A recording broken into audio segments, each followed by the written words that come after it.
Good evening. My name is Pete Bradley and I'm running for president. I'm a conservative, and this surprises me. I didn't know I was a conservative until I looked up the word in the dictionary. Tending to preserve old institutions, methods, customs, and the like, adhering to what is old or established, opposing or resisting change. Wow, that's me. I had been thinking of myself as a liberal or a progressive. I knew that the Founding Fathers weren't conservative. The Founding Fathers were the men who made my freedoms possible. They were hated and feared by the conservatives of the day. Those people were called Tories or Royalists. They were loyal to the king and to the homeland, England. They believed that the Founding Fathers were rabid, liberal revolutionaries. I knew that the people who built the railroads and explored the West weren't conservatives. How could they be? The same thing could be said of the inventors or the scientists. They embraced change. Because of those progressives and liberals, I grew up in a country where we were unafraid because we were free, and we were free because we were unafraid. We had choices. To choose is to select among reasonable options. If I have no choices, I have no freedom.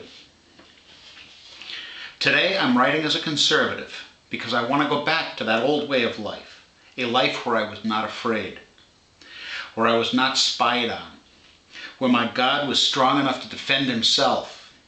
I was taught that though if I thought that I could understand God, I would start to think that maybe God and I were kind of equal. I was also taught that there's only one God and that I am not him. I was born the same year Harry Truman was elected president of the United States. I remember growing up during the Eisenhower and Kennedy years.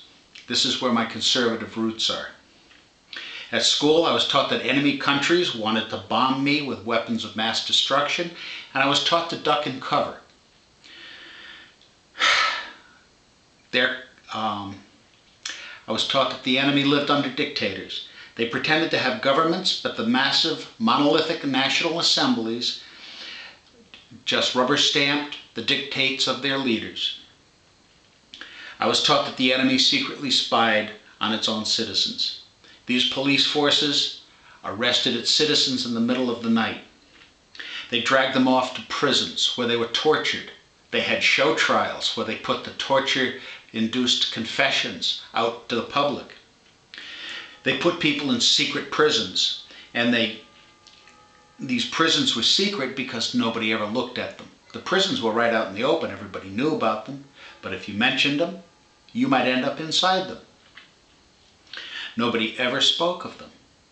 I grew up in a country that had no fear. Children were allowed the run of the town. We walked a mile to school and we pitied the kids on the buses. People didn't lock their doors. We shared telephone lines and policemen walked their beat with a billy club. And the whole town knew what our laundry looked like. I'm a conservative. I want my country back. The sleeping giant, the United States of America, whose citizens were proud in the world.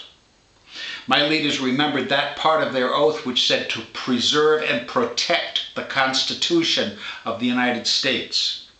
I didn't really object when God was added to the Pledge of Allegiance because our enemies were godless communists.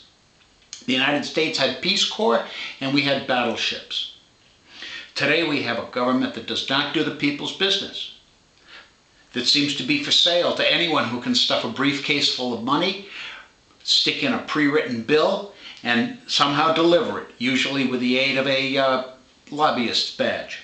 Did you know that a citizen of the United States cannot enter the United States Capitol, but a lobbyist has free access? We have an executive that maintains that he cannot get candid advice without executive privilege. But he does not explain why unethical or unlawful advice he receives should be privileged. I'm a conservative. I want my country back. I want it back from the people who want to remove my liberty. But I also remain a progressive liberal, as were the brave revolutionaries who founded this country. Our first Republican president, Abraham Lincoln, warned us, the posterity mentioned in the preamble to the Constitution, that the greatest threat of this noble experiment, these United States, is from within. Al-Qaeda can't get elected and change our laws, but George Bush did. I believe that that threat is now spread across Washington, D.C. today. Thank you very much.